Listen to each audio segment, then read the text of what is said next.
Welcome to the Perry Belmont House, international headquarters for the Order of the Eastern Star. I'm Brother Larry Von Weigel, and we're putting this little history tour together for all of our sisters and brothers in Canada. And we most definitely want to wish Ontario happy birthday. Now that that's out of the way on this beautiful spring morning, we're going to give a little history of the Perry Belmont House. I'm going to start with the exterior. The house was built by Perry and Jessie Belmont, the original owners. It's done in a 17th century French chateau style, Indiana limestone, and you can see that there's a magnificent slate and copper mansard roof. The Order of the Eastern Star was looking for a world headquarters, and at the 16th Triennial Assembly, a motion was made to either build or purchase a property. At the 21st Assembly, it was accepted to buy the Perry Belmont House. We're going to go up to the front doors, which were just recently restored.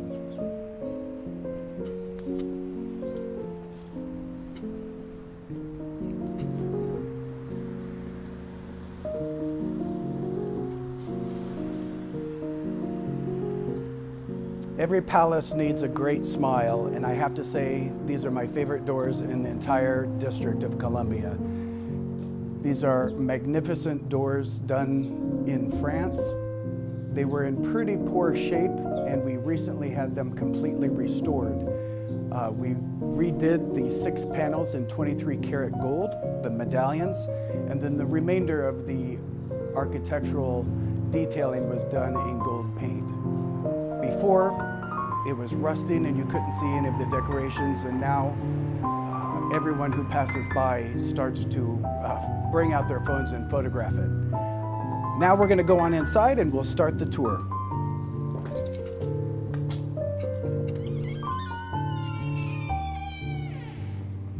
Every mansion needs a squeaky door. As you come through the doors, which are 1,000 pounds each, we enter into the foyer. Here you can see a photograph of our current Most Worthy Grand Matron, and on the other side you'll see the Most Worthy Grand Patron. This house was built kind of like a skyscraper at the time. It was really technologically advanced. Steel rebar, poured concrete. The stone that you see in here was very sought after. It's French con stone. All of the fixtures are solid brass by Bricard, which is basically the Rolls Royce of interior fabrications. The architect was Ernest Eugene Sanson. He was the world's authority on the Beaux-Arts architectural movement. At the time in Paris, France, the Belmonts got him to agree to do drawings for the house. It was executed by the Trumbauer firm in Philadelphia.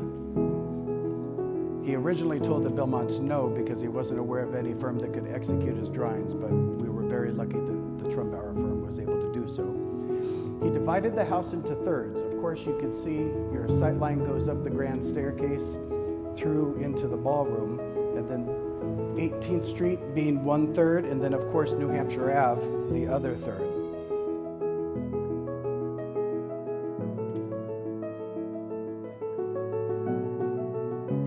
Here we have a beautiful display case that was donated by the state of Wyoming in honor of May Mickelson, who was a past Most Worthy Grand Matron. This houses some of the most valuable, priceless treasures of Eastern Star. There is a poetry book by Dr. Morris, inscribed an entire page on the inside in his handwriting. The cross and the seashell he got in the Holy Land in 1883.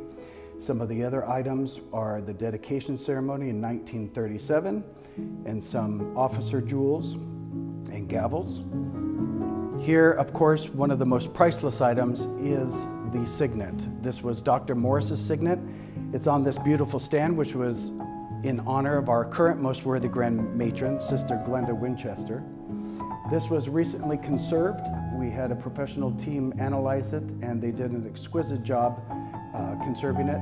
The frame is mahogany and is from a merchant ship from 1734 in Baltimore. Here is a photograph of Perry Belmont. He was a 5-term congressman in New York and ambassador to Spain. His grandfather was Commodore Matthew Perry, who opened up trade to Japan with the Perry Expedition in 1864. There's a photograph of his beautiful wife, Mrs. Belmont. She was the heiress to the McKesson Pharmaceutical Company and was fabled for entertaining. She loved to throw lavish balls, and she was very well known for fundraising for various organizations. And she did have a level of taste that might have been above the norm. She only collected historic royal jewelry. We're going to go up these stairs into the library. When the Belmonts agreed to sell the house, it was under one condition, that somebody live here for 100 years. So in our bylaws, the Right Worthy Grand Secretary, when elected, is obligated to live in the mansion for their elected term. This is the library. The table and chairs were donated by the chapter in the Philippines. The walls with the bookcases are lined with all of the proceedings from around the world. Beautiful wood from a chapter in Hawaii. Magnificent French Empire desk, and the desk set is Louis Comfort Tiffany.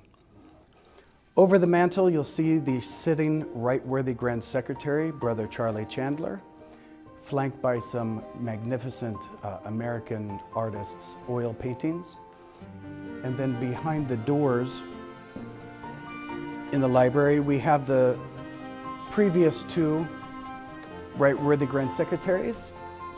So Right Worthy Grand Alma from Texas is on the left, and on the right we have Right Worthy Grand Brother Gary Miller. We're going to go into the reception room now.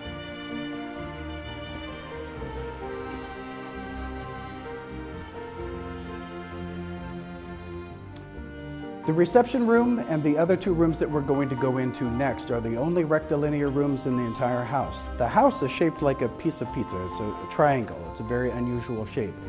This magnificent rug was created in Peking, China by the Fett brothers and donated and presented to the Grand Chapter by the Grand Chapter of Penn. There's a portrait of Dr. Morris over the fireplace. His granddaughter came and presented it to the Grand Chapter.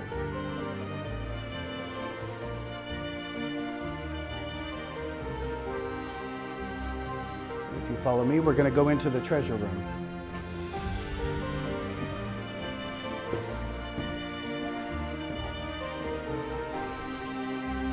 So in the mansion, there are thousands and thousands of magnificent items which are donated by Eastern Star. There's only 9 known items that were left by the Perry Belmonts that transferred with the sale of the house. This is what we call the treasure room. The majority of the items are from chapters in China.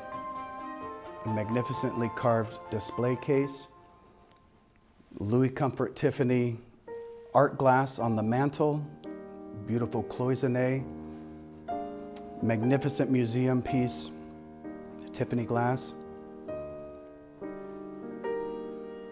There were a number of notable visitors that have stayed at the house.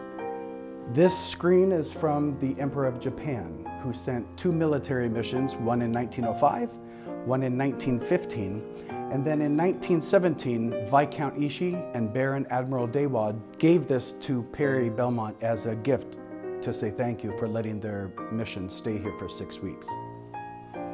Perry ended up donating this to the headquarters in 1937, shortly after the ceremony dedicating the house.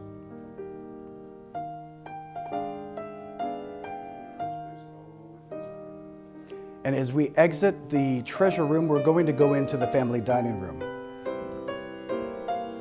This house was also called the Upside Down House because most mansions, the entertaining floor would have been on the first floor with the ballroom. The Belmonts wanted a magnificent staircase and the entire second floor to be the entertaining space, so they lived downstairs instead of upstairs. This would have been their family dining room, where they would have had breakfast and lunch. This table extends out to 22 feet, so it's able to accommodate a couple family members or friends. We do have this beautifully carved break front that has a colport set. It's the India tree pattern that was donated in honor of brother and sister Charles Townsend, who were the most worthy Grand Matron and patron of Wyoming. It was originally created in 1750 and was retired, and then King George II liked it so much that he had it recommissioned. Colport has been by royal appointment ever since. Some beautiful silver in the house, but one of the most notable treasures that we are lucky enough to have is this painting that was unknown until it was restored a number of years ago, only to reveal that it is a masterpiece by Frederick Church. It's the only painting by Church that had not been cataloged. So we had the curator from the National Gallery of Art come, who was very excited to see it, and we're so lucky to have it here on display at the mansion. The ceiling in this room, I think a number of you might recognize who are up there. These are the heroines of Eastern Star. The ceiling was an original landscape canvas, which the Belmonts took, and then Sister de Landstadt, who was from a chapter in Alexandria, Virginia, painted this in the 30s. She was an art teacher, and one of her other works is on display at the Smithsonian Museum. And in this room, my favorite fireplace in the entire house. Beautiful gold-gilded bronze ormolu, and the marble is a magnificent plum marble from France. One other very important item is this tea cart, which was originally donated in 1932 by Sister Anna Boyd from Ontario. Displayed on the top is a beautiful chocolate pot set that was from one of the properties of King Louis Philippe of France. Now we're going to go up to the entertaining floor.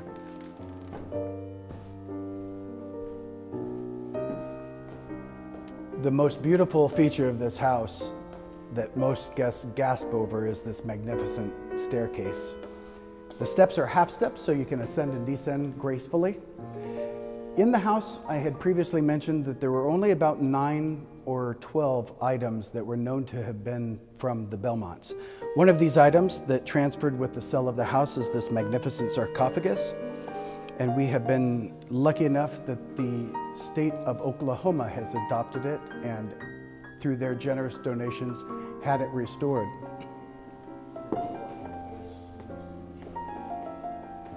As we go up to the landing, you'll be able to observe the grand stair hall, which is the apex of the architect's design. Soaring 60-foot ceilings. All of the chandeliers in the house, except for 2, are original, these being rock crystal and amethyst glass.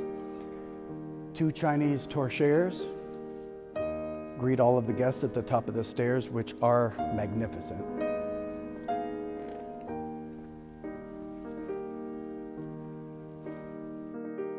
And recently conserved was this beautiful bench done in a luscious Italian fabric. We are now in the Petite Salon. This is the smallest room on the 2nd floor. It's a pastiche of the Salon de Princesse at the Hotel de Soubise in Paris, done in the Rococo style. Beautiful spherical chandeliers, gold gilded plaster. This room is on our Perry Belmont House Foundation's list of items for preservation and restoration. All of the gilding was painted over during 1 decade with radiator paint, so it is our hope to raise funds to re-gild it appropriately. All of the drapes that are in the windows actually belong in these incredible built-in pockets, so they would be spectacular. And when done and final, This is an elliptical salon. And if you're speaking, the room is designed that when you are under the ball of the chandelier, your voice is doubled in magnitude. Musicians love to perform in here. And it is definitely a favorite of many guests. The vitrine shows some of the most rare art glass, Louis Comfort Tiffany, Lloyd's, and French crystal.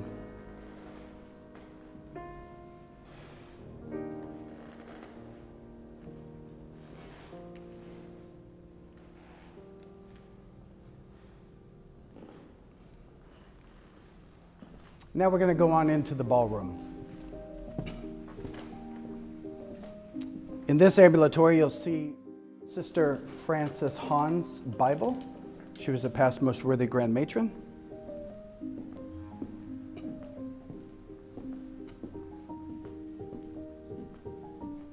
This is the largest room in the house. This was originally the picture gallery and ballroom. It's done in the English style, so fabric walls, and all of the wood in the house is quarter sawn oak. Sister Hahn was in charge of appointing all of the furnishings in the house. It took a bit of time, but they were quite proud that it was well done and well received, mostly in French style. We have a number of items here in the house of note. One of 3 in the world, this magnificent gold gilded Steinway B, done in the Louis XIV decorative case. It was made in 1905, went to Canada, did not sell, and then was sent to Fifth Avenue in New York and was sold. And it was donated to the headquarters by the Grand Chapter of Montana. As you come through the ballroom, you can see some of the artwork that has been conserved and restored, and the fireplace and mantle mirror. The mantle mirror was the largest mirror in the Americas when it was installed. The DuPont company said it was the largest single pour of glass they had ever executed. The acoustics, I'm not going to play the piano, but the acoustics in the ballroom are really remarkable. We love having concerts, ballet. We support the arts and the humanities as often as we can, as well as other charities. You can see some of the projects that are in need of adoption. As I mentioned before, the foundation has on the website a number of items that are in the house that are ready for an individual member, a chapter, or a grand chapter to adopt, either to restore, conserve, reupholster. Those 2 chairs are on the list. But you can see down here, this set, which we call the tulip set, was recently reupholstered.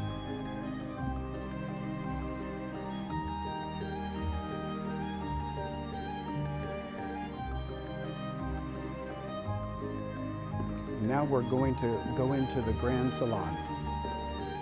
All right, come on in. This is my favorite room in the mansion. It's the Grand Salon done in Louis XIV and XV styles.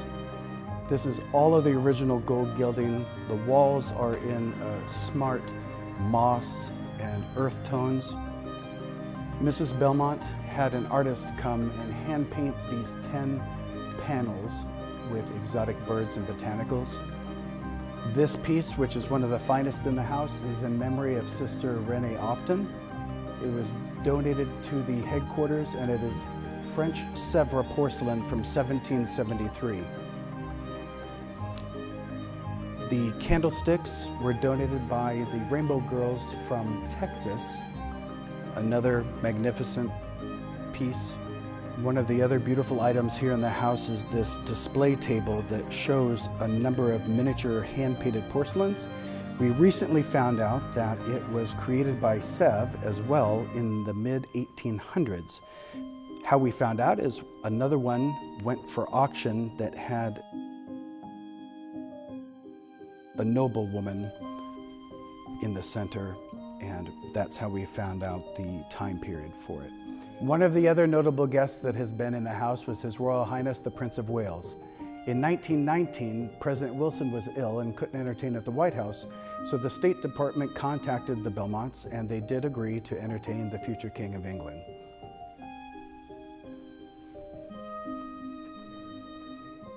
And as we go into the Hall of Honor, we'll be able to see a number of items. These beautiful display cases that Mrs. Belmont had created to display her antique fan collection are now purposed to show the donors for various levels. We've beautifully displayed some of the officer jewels, various states. And the plaques, the brass plaques, acknowledge the generosity of members donating in honor of other people or chapters donating in their honor. In the French display case, you'll be able to see the Tiffany sterling silver picture frame, which was given by Prince Edward to the Belmonts, along with a gold cigarette case and some other art glass that was donated by various members of Eastern Star.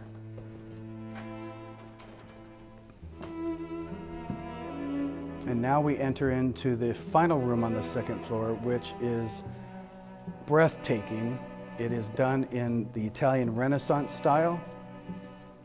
Mr. and Mrs. Belmont went through France and Italy the year before the house was completed to look at antiques. Mrs. Belmont saw something that she loved, so she purchased it, which was the ceiling. The ceiling is from a Doge's Palace in Venice from the 1600s. The Belmonts had an auction in 1932, so unfortunately a majority of all the items were sold, all of the artwork and these paintings. In the 90s, these paintings were done, which are emblematic of Eastern Star symbolism. The torchères are replicas of the Salle de Ball Garden at Versailles, and of all of the other remaining items, the compotes, the pottery were donated by Eastern Star members. These were from the Grand Chapter of Kentucky. The Italian pottery was from Mamie Landers. The blue porcelain was from chapters in Japan.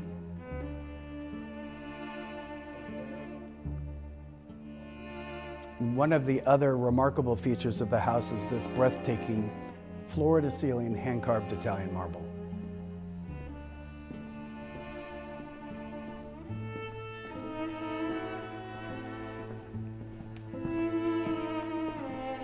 You have to get a view of this.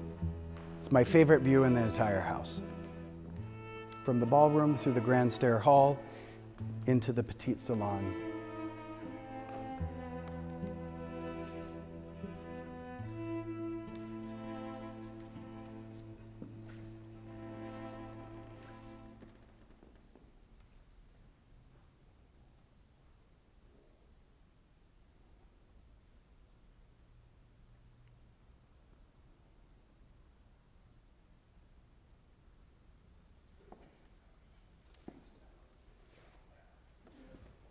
One item that I do want to point out are these beautiful coasters that were made by one of our brothers in Canada, Brother Richard Ashby.